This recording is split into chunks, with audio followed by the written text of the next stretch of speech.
데스크에서다 맹커스 제가 세 번째로 만난 인물은 최근에 민주당 분들 몇몇 만나서 물어봤어요. 누가 국민의힘에서 좀 버겁고 좀 귀찮고 신경질 나고 짜증나냐고 했더니 바로 이분이에요. 국민의힘 주진우 의원 모셨습니다. 어서 오십시오. 네, 칭찬으로 알겠습니다. 감사합니다.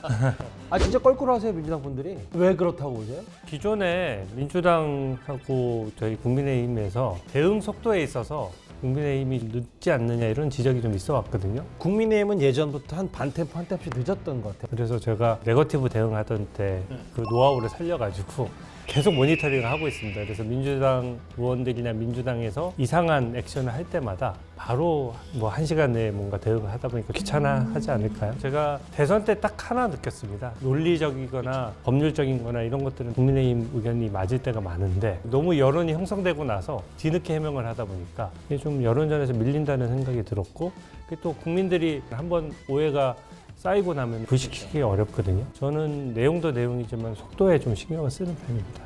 주진우라는 이름 석자하면 좋고 싶을 떠나서 주진우 기자라는 사람이 있어서 이제 본인이 그 사람의 인지도를 좀 이겼다고 생각하세요? 그러니까 예전에는 주진우 검사를 쳐도 주진우 기자가 나오는 거예요. 섭섭하셨겠어요? 저 개인적으로 조금 서운했었는데 그분도 열심히 활동을 하시지만 저도 열심히 활동하다 보니까 그래도 제 이름을 치면 얼마 전까지 엎치락뒤치락 했던 것 같은데 요새는 제가 먼저 나오면 매일매일 체크하시나 봐요? 조금 신경을 쓰는 편입니다.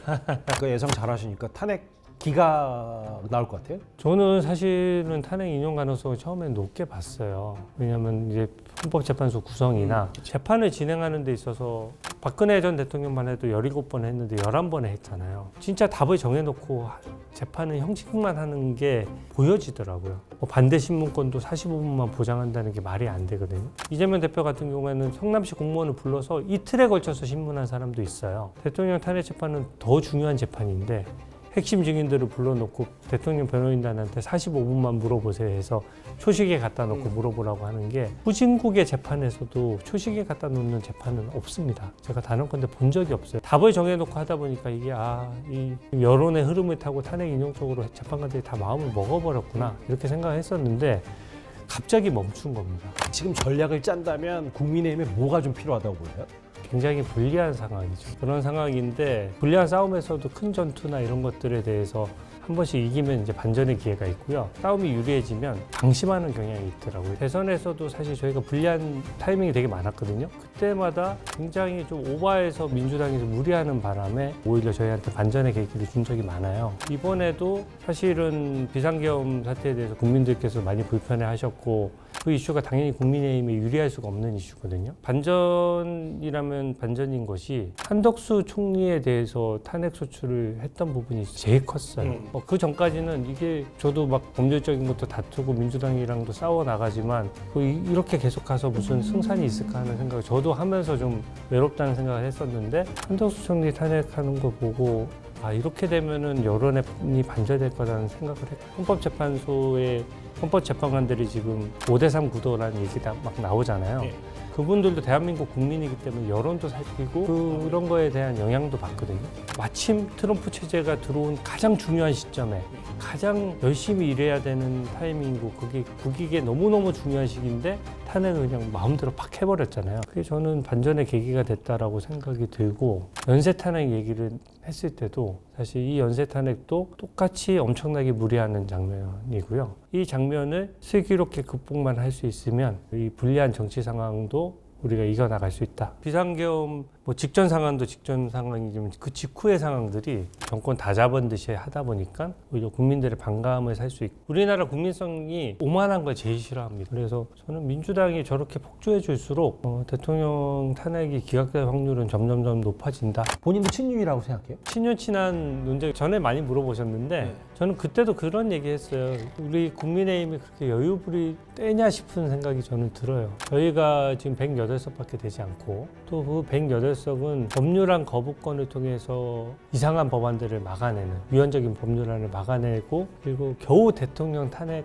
소추에 대해서 기준선이 되고 몇 가지 할 수 있는 게 없습니다. 이런 상황 하에서 저는 어느 개파다 이런 것들은 좀 없어야 된다는 것에 대해서 그런데 공감대가 있다라고 생각하고요. 윤 대통령하고 한동훈 전 대표 사이가 복원이 될 거라고 보세요? 저는 사실은 그 당대표 선거할 때만 해도 굉장히 낙관론자였는데 지금은 솔직히 잘 모르겠습니다. 제가 그 윤석열 대통령과 한동훈 대표 사이에 갈등이 어느 정도 봉합될 거라고 생각했던 거는 저는 두 분의 정치 철학을 어느 정도 이해하고 있잖아요. 양쪽 다. 외교, 안보, 경제, 사회문화 뭐 여러 가지 정책들이 있어서 OX 퀴즈를 푼다 그러면 저는 싱크로율이 95% 이상일 거라고 생각해요. 그러니까 두 사람 주파수 그렇게 잘 맞는데 왜 그게 안 되는 거예요? 저도 그 점이 좀 사실 이해가 좀 안 되는 부분인데, 근데 대통령이 직무에 복귀하셔야 된다라고 생각하고, 직무에 복귀한다라고 하면 지금까지와는 좀 다른 모습이 보여져야 된다라고 생각합니다. 근데 그게 쉽지 않잖아요. 쉽지 않지만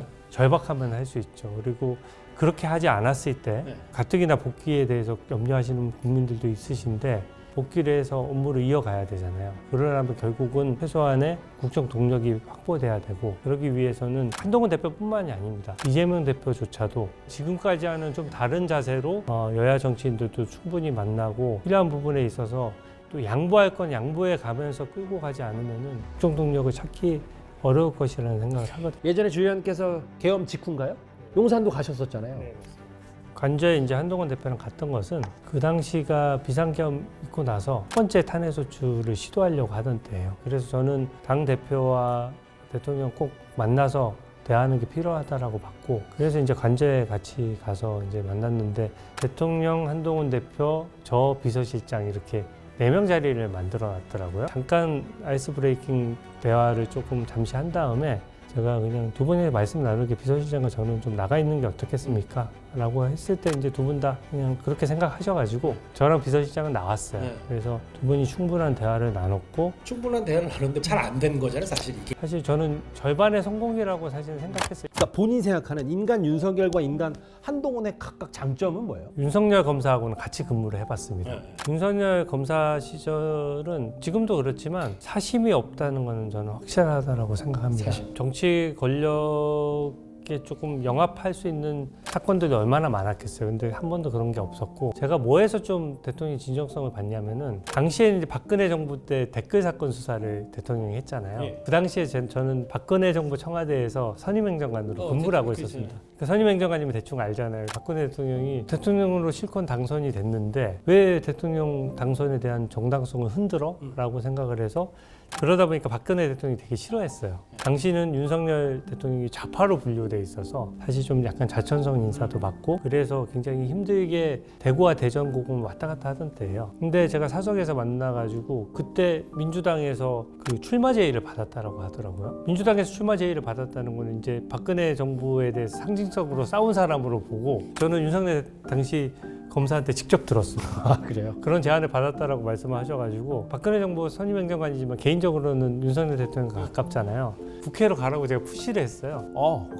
민주당에 동의하지 않지만 박근혜 대통령 정부가 언제 끝날지도 모르는데 계속 자천만 되다가 끝날 바에는 차라리 법사위 위원으로 돌아오셔서 뭐 화려하게 한번 부활하시라고 했는데, 그때 그거 단호하게 거절하시더라고요. 근데 그 이유가 딱 그런 거였어요. 내가 어쨌든 정치에 치우치지 않는 걸로 해서 법과 원칙대로 해서 수사를 했는데, 내가 그렇게 가버리면 후배들은 어떻게 되며 그 사건에 대해서 처리의 정당성이 뿌리째 흔들릴 것이다. 저는 솔직히 속으로 고검에 나라가 있는 상태에서 무조건 당선되는 국회의원 자리를 준다고 했는데 나라면 어땠을까라는 생각을 했었는데, 저는 좀 출세지향적인가 봐요. 대통령이 그거를 거부하는 것을 보고 저는 사실은 좀 그런 점은 저보다 훨씬 훌륭한 분이다 이렇게 생각했습니다. 그리고 한동훈 표 같은 경우에는 같이 근무한 적이 없어서 그건 모르는데 후배들 사이에 유명했어요. 굉장히 스마트하고 또 여기 또한 외압이 통하지 않고 그런 걸로 유명했던 약간 전설 같은 선배 중에 한 사람이죠. 그래서 두 분 다 스타일이 저는 비슷하다라고 생각합니다. 국민의힘 뿐만 아니라 야당 의원 다 포함해서 제일 유튜브를 열심히 찍으시는 분 같은데, 제가 들은 고급 정보 중에 하나가 저희 채널A 대표 유튜브 중에 하나인 안녕하세요. 동행의 동인간 뉴스타드 뉴스타드 이것도 좀 동정민의 참고하셨다는 겁니다. 얘기 들어가지고. 완전히 벤치마킹을 했죠. 진짜로요? 되게 놀랍다고 생각했던 게 정말 모든 이슈를 총망라. 그럼요. 굉장한 전문성을 가지고 있다 그럴까요? 그 유튜버 이제 구독자 수도 좀 늘고 해서 지금 25만 정도 됐는데 시즌 2처럼 좀 한번 업그레이드를 한번 해보려고 하거든요. 그때는 또 동행 스터디를 더 뺏겨서 제가 칠판 놓고 하는 모습을 한번 볼 수도 있어요. 아니 그러면 이제 유튜브로 돈 많이 버신 거 아니에요? 근데 이거 제 유튜버는 이제 돈 얘기하니까 기침하시네요. 억울해서 유튜버는 저는 수익을 목표로 하는 건 아니에요. 제 유튜버 잘 보시면은 저작권이나 제 출처를 밝히지 않고 누구나 가져다 쓸 수 있어요. 그러니까 저는 거기서 놀랬던 게 편집도 가능하다고 써있다. 편집, 재가공 뭐든 다 가능합니다. 제가 이게 목표 자체가 당도 당이지만 보수 유튜버 분들이 참 열심히 하는 분들이 많은데 이 속도 면에서 진보 유튜버들이 더 속도가 빠른 면이 있어요. 그리고 또 팩트 체크가 현실적으로 좀 쉽지가 않죠. 쉽지 않죠? 검찰에 있을 때도 명예훼손 부분에 대해서 전담으로서 일을 해본 적이 있어서 어디까지가 명예훼손이냐 아니냐 이게 기준이 정확하거든요. 근데 명예훼손을 너무 신경 쓰면 방송이 재미가 없잖아요. 안 걸릴 정도의 극한 여기를 이제 선으로 잡고 제 거를 인용하면은 제가 같이 책임져 드립니다. 제 이름 안 다셔도 되고 제가 말한 내용을 본인 생각인 것처럼 얘기해도 아무 상관이 없고요. 우리 자유우파의 논리를 최대한 빨리 널리 퍼뜨려서 SNS 전에서도 한번 밀리지 않고 싸우는 거 한번 보여주고 싶다. 이게 제 포부입니다. 근데 제 질문에 답이 안 됐어요. 저희는 수익화를 안 해가지고 수입은 없는 상태고요. 수입이 되면은 좋은 일에 쓰겠습니다. 어쨌든 아니 뭐 제가 압박하는 것도 아니고 그냥 갑자기 궁금해서 유튜브 얘기 나왔으니까 제가 얼마 전에 지준의 이슈에서를 보다가 이재명 유죄니까 편안한 밤 되세요라는 썸네일을 봤어요. 저보고 펠레라고 하더라고요. 펠레가 맨날 그 축구 경기 틀리잖아요. 주진우가 저 예측하면은 반대로 가면 된다 이렇게까지. 그러니까 보통은 맞아요. 그만큼 이번 이재명 대표 항소심 무죄는 거기 썸네일에 편안한 밤 되세요라고 해서 그만큼 자신감을 가졌었는데 저는 대법원 판결까지 좀 봐주셨으면 좋겠어요. 저는 유학도 가지 않았고 검찰 일이 재밌어가지고 늘 일하는 자리에 많이 갔거든요. 그러다 보니까 같은 연령대 대비로 재판에 들어간 횟수가 제가 거의 제일 많을 거예요.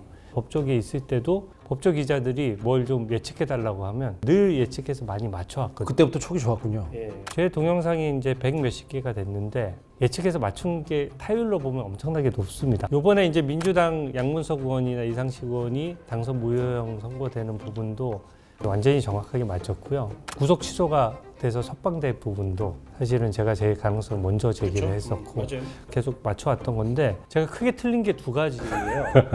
위증교사가 무죄난 부분하고 이번에 공직선거법이 무죄난 부분인데 저는 그 말씀을 꼭 드리고 싶어요. 위증교사나 이런 이번에 공직선거법 같은 경우에는 이번 이재명 대표 재판에만 적용되는 게 아니라 다른 재판에도 엄청 넓게 적용되는 거거든요. 근데 지금 재판 결론대로 하면 또 다른 재판에도 영향을 분명히 악영향을 미치게 되는 그런 판결입니다. 그래서 이번에 이재명 대표 건도 대법원까지 꼭 봐야 된다는 생각이 들고요. 또 이재명 대표 건 같은 경우에는 이번에 무죄가 선고되다 보니까 이재명 대표가 상고할 수 있는 권한이 없어요. 그렇죠. 특히 서울고등법원에서 재판 기록을 대법원으로 넘길 때 보통 열흘 정도 걸리거든요. 하루 만에 넘겼어요.